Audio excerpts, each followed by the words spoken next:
Hey there! Have you ever met a creature that surfs on dry land, caught a frog that can climb up walls, or watched a spider leap with hydraulic legs? No? Well, come with me and see for yourself.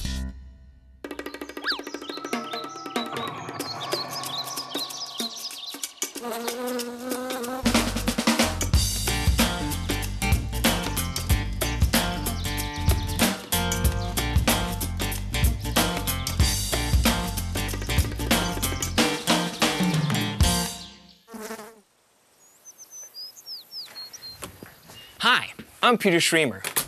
Now I know that sometimes it may seem like you have to travel to a South American rainforest or the African bush to see amazing wildlife. But the truth is that no matter where you live, there are incredible animals all around you. You just need to know where and how to look for them. Your front steps can be a grandstand seat to watch some of the most fascinating creatures. Fierce hunters stalk prey on the porch, while alien-like creatures hide in the dark places of the yard. So today, we're gonna explore and discover some of the wildlife that lives around my house. It's time for a backyard safari. The type of wildlife that you may find in your yard depends on the type of habitat around your house. Now, the type of habitat that you live in depends on two important things. First, on where your house is geographically, meaning how far north, south, east, or west that you live. And second, on the climate, meaning the type of weather that you have. The climate where I live in Michigan is seasonal. We have 4 seasons: cold, snowy winter, sunny spring, hot summer, and fall. When you look closely at any habitat, you will notice that there are different zones where animals can live. Here we have the ground zone, where animals live under logs, rocks, and even in the dirt. The house zone, where animals that normally live off the ground find homes on the side of your house. The tree zone, where creatures find places to nest and live above our heads. But first, we're gonna check out the ground zone. Here we are in the woodsy part of the backyard because this is a great place to look for ground critters. You see, ground critters like to hide from the sun and from predators under logs, rocks, or dead leaves. So let's see what we can find. Patience is key when out looking for wild things. Nothing there. You have to keep a sharp eye to see tiny critters moving around. Check this log here.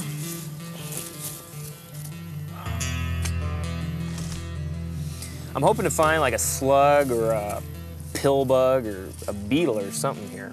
Over here. Hey, I got something. This is the click beetle. There are 10,000 species of click beetles in the world, and about 1,000 of those live in North America.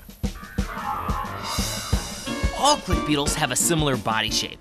It's long and slender and looks kind of like a little airplane without the wings. The smallest click beetles are less than ½ inch long, while some others are nearly 3 inches. That's a big beetle. In fact, this click beetle is just one of more than 375,000 beetle species around our world. Would you believe that 1 out of every 5 creatures on Earth is a beetle? They come in all kinds of colors and shapes. But click beetles are in a class of their own. When a predator threatens, a click beetle has a neat little trick to avoid becoming a tasty tidbit. It plays dead. Yep, to avoid becoming dead, a click beetle plays dead. Most predators only hunt moving critters and ignore the ones that are totally still. Now, if blending in and staying still doesn't work, they have one last line of amazing defense. If a click beetle is flipped upside down, it can do a high-powered somersault to get back on its feet. Some click beetles can pop 5 inches into the air. That's really high. That's like you leaping 30 feet into the air from lying on your back. But to truly understand how this works, we're gonna have to take a closer look. A click beetle body has a unique design with a peg and a pit. When a click beetle is on its back or pinned down by a predator, it squeezes muscles in the middle of its body and arches its back. That action lifts the peg away from the pit. In a burst, the peg snaps into the pit, making a clicking noise. The beetle launches airborne and away from one surprised predator.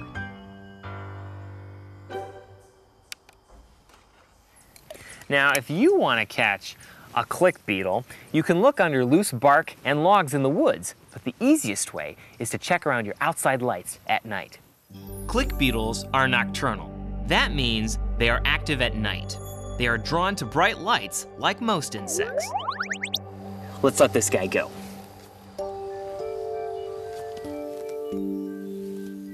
All right, let's see what else we can find.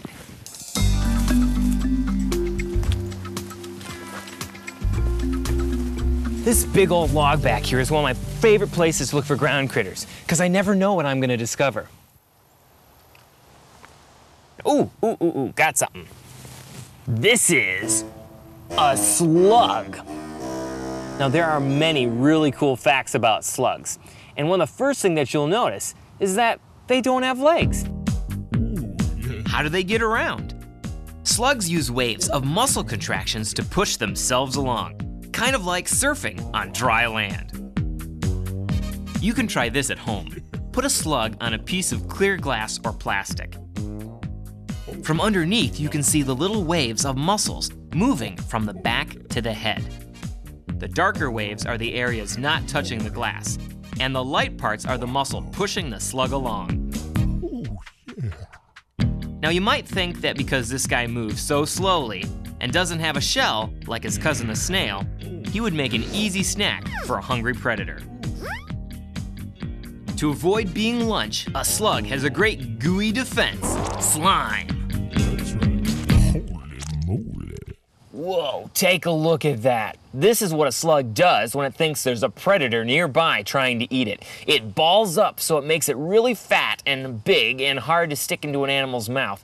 And it covers itself with slime to make it taste awful. Now look at this. This slug thinks I'm a predator even though I'm just lightly tapping it. And it's producing all kinds of really bad tasting slime.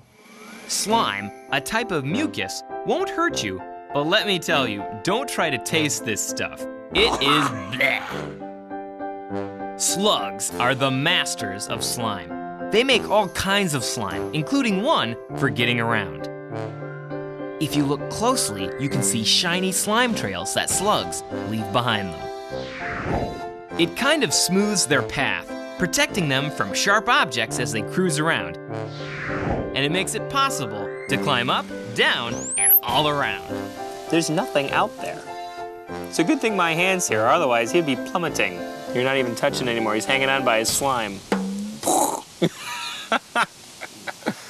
That was a close one.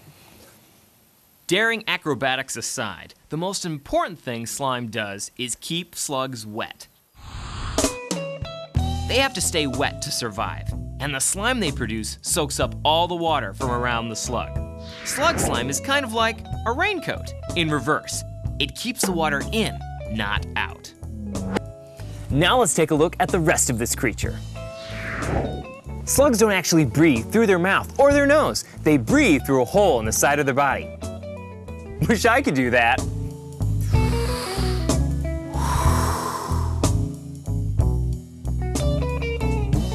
When you look at the front of the slug, you'll see two sets of tentacles. The top two are used to see. The two separate tentacles move independently. That means slugs can look in different directions at the same time. Slugs see very poorly. In fact, they only seem to be able to see differences in light and dark. If we saw the world in slug vision, it would be pretty weird. They bump into things with their tentacles, pull their eyes back into their head, then stick them out again as they travel. The second set of tentacles on the bottom are used to taste, kind of like a tongue.